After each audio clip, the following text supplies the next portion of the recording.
Hey, Marilyn Suttle here. I want to talk about the small things that you could do that can make a big difference to the customer experience or to your coworkers' experience. It doesn't take a lot. I was at a rehab facility last night for my mother-in-law. She's learning to use her walker after, having problems with her hip. And we all went down to the dining room area so she could have her dinner. Now, there was only one chair at the table that she was sitting at. So one of our family members went back to her room to get those folding chairs for us. But before that person even got back, one of the employees happened to notice, and without anybody asking, he just started pulling chairs from other tables and getting us all set up. He didn't have to do that, but he did it, and it really helped us feel good about the facility we had my mother-in-law at.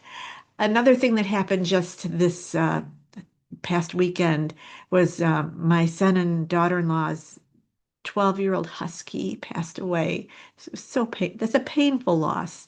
And the same day that the dog passed, they received a big order of food for the month. It's that really good quality food that you put in the freezer and pull out, and they called the company to say, our dog passed, so you can cancel future orders.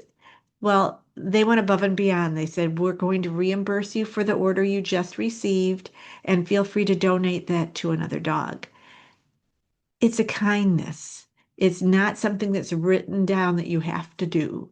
It's something that you in the moment notice there's a need. There's a way that you could fulfill a need.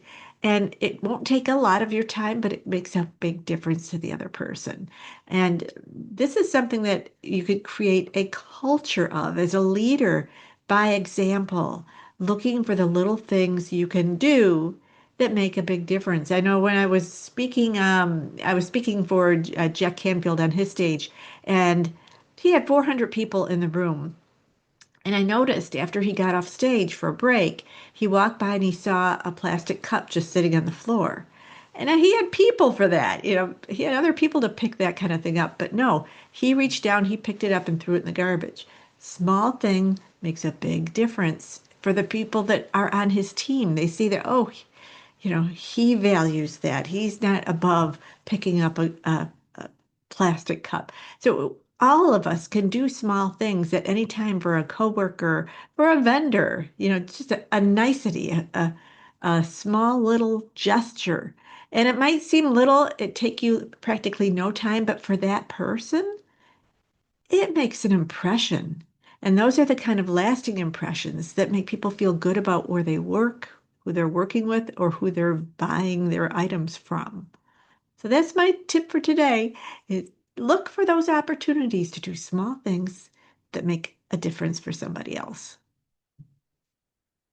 Oh, and often you don't do it so that other people will do that for you, but that ends up being a happy side effect. Just thought of another story.